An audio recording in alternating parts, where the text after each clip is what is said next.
Kurt Cobain. Kurt Cobain? I mean, just personally, I love the band. I mean, of Seattle music. If you know Seattle, you know Kurt Cobain. I'm Katie McCord-Basham, reporting from Lake Washington. 15 years ago, Kurt Cobain, legendary Seattle musician, died not far from here.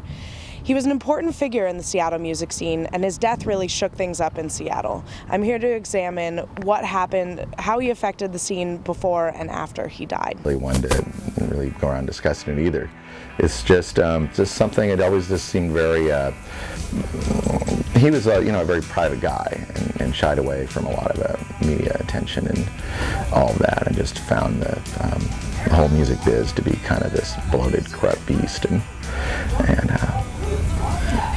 I think that's kind of the way a lot of people felt and still feel.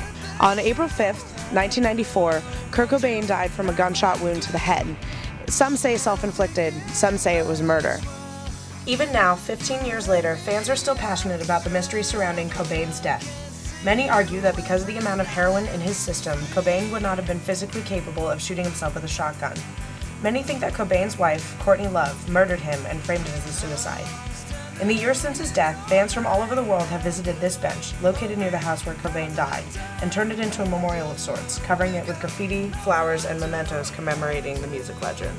That whole era of hype and whatnot that followed once Nirvana became big and then Pearl Jam became big.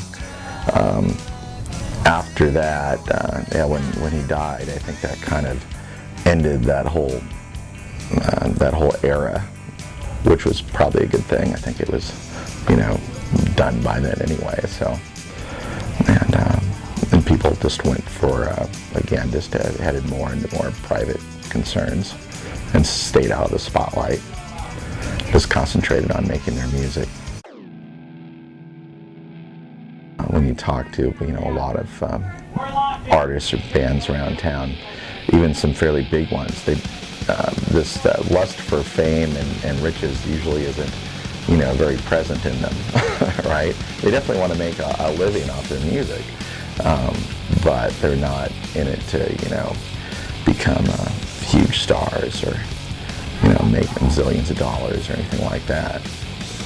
It just isn't part of their motivation, or to move to LA or New York or any of that stuff.